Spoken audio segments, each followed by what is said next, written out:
সুন্দর না দিনটা? আসলেই সুন্দর। যদি তুমি চাও প্রত্যেকটা দিনই তুমি সুন্দর করতে পারো। আসসালামু আলাইকুম। কেমন আছেন সবাই? আশা করি ভালো আছেন। আলহামদুলিল্লাহ আমি ভালো আছি। আসেন আজকে আপনাদের সাথে একটু গল্প করা যাক। সঞ্চয় ব্যাপারটা কেমন না? হ্যাঁ, উদ্দেশ্যটাই আসল। আপনি কী উদ্দেশ্যে সঞ্চয় করছেন, কেন করছেন, কী দরকারে করছেন, এটাই। সঞ্চয় ইসলামে নিষিদ্ধ নয়, কিন্তু আপনি কেন টাকা জমাচ্ছেন সেটা নিজেকে জিজ্ঞেস করে নিন। হজের জন্য টাকা জমালে আল্লাহ আপনাকে হজ করার তৌফিক। আপনি যদি আপনার গ্রামের বাড়িতে একটা মসজিদ বানানোর স্বপ্ন দেখেন, সেই উদ্দেশ্যে অল্প করেও টাকা জমান, দেখবেন আল্লাহ ঠিকই আপনাকে দিয়ে একটা মসজিদ তৈরি করে নিয়েছেন। আপনার বেতন অল্প, কিন্তু খুব ইচ্ছা কুরবানি করার, প্রতি মাসে অল্প করে টাকা জমান, দেখবেন ঈদের সময় পশু কেনার পয়সা হয়ে গিয়েছে। আপনি ভালো কাজের নিয়ত করে টাকা জমান, আল্লাহ আপনাকে সেই ভালো কাজের নিয়ত পূর্ণ করে দেবেন। আপনি অভাবের জন্য টাকা জমালে সম্ভাবনা আছে আল্লাহ আপনাকে সেই অভাবেই দেখাবেন। আসলে নিয়তে বরকত। নিয়তটাই সবসময় ভালো উদ্দেশ্যে করতে হয়। আর তার চেয়ে বড় কথা, জীবনে ম্যাজিকের মতো কিছু পরিবর্তন দেখতে চান?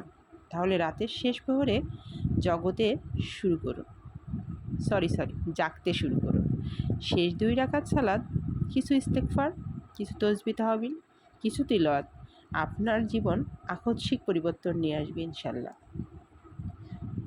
মহানবী সাল্লাল্লাহু আলাইহি ওয়াসাল্লাম বলেছেন, যে ব্যক্তি চিন্তা পেরেশানির সময় অধিক পরিমাণে দুরূদ পড়বে, এর বরকতে আল্লাহ তাআলা সকল পেরেশানি দূর করে দেবেন ইনশাআল্লাহ।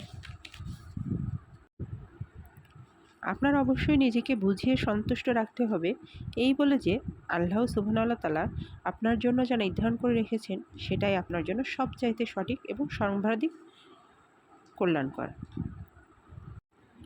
আচ্ছা, এবার কিছু অন্য বিষয়ে কথা বলা যায়। জিকির। জিকিরের পুরস্কার সম্পর্কে আপনাদের কিছু ধারণা দেই। জিকির শয়তানকে দূর করে এবং তার কোমর ভেঙে দেয়। অন্তর থেকে দুশ্চিন্তা পেরেশানি দূর করে, শরীর ও অন্তরে শক্তি যোগায়, চেহারা ও দিলকে আলোকিত করে, রিজিক টেনে নিয়ে আসে। জিকিরকে প্রভাব প্রতিপত্তি মাধুর্যের পোশাক পরানো হয়, অর্থাৎ তাকে দেখার দ্বারা মনে এক ধরনের ভয় কাজ করে এবং দর্শনার্থীদের মন আনন্দ ও স্বাদ লাভ করে, আল্লাহর নৈকট্য লাভ করে এবং যত বেশি জিকির করতে থাকবে ততই আল্লাহর কাছাকাছি হবে, আর জিকিরের থেকে যত গাফিল হবে আল্লাহ তাআলা থেকে তত দূরে হতে থাকবে।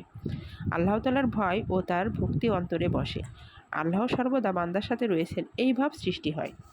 যে ব্যক্তি খুশির সময় আল্লাহকে স্মরণ করে, আল্লাহ তাআলা তাকে বিপদের সময় স্মরণ করেন।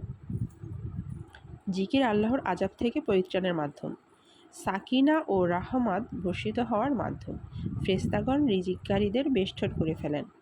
জিকিরের বরকতে গীবত, পরনিন্দা, মিথ্যা, অশ্লীল, অহেতুক কথা থেকে মুক্ত থাকা যায়, যেমনটি অভিজ্ঞতা এবং বাস্তবে প্রমাণিত। যে ব্যক্তি জিকিরে অভ্যস্ত নয়, সে সব ধরনের অহেতুক জিনিসে লিপ্ত হয়। দুরূদ পড়ে পড়ে দোয়া কবুল হয়ে যাচ্ছে, এই মজাটা যেদিন থেকে বুঝতে শিখেছি, সেদিন থেকে উঠান ঝাড়ু দিতে, রুম পরিষ্কার করতে, বাসন ধুতে, রান্না করতে সব সময় দুরূদ পাঠের মজা লুটে নিছি। তাহলে দোয়া কবুলের জন্য, গুনাহ মাফের জন্য, আল্লাহর রহমত লাভের জন্য, নবীজির শাফায়াত লাভের জন্য সহজে আমলটি করতে আমরা এত উদাস কেন? আল্লাহুম্মা সাল্লি আলা মুহাম্মদ। 2টা আমল আছে, এই দুনিয়া জীবনেই একদম ক্লিয়ারলি দেখতে পাবেন ইনশাআল্লাহ। একটা হলো দুরূদ আর একটা হলো ইস্তেগফার। এগুলো ফটকাবাজি নয়, একদম ক্লিয়ার বুঝতে পারবেন, গায়ের লোম দাঁড়িয়ে যাবে। আলাদা আলাদাভাবে বুঝতে পারবেন দুরূদে ইব্রাহিম আপনাকে কতভাবে প্রোটেক্ট করে আর কতভাবে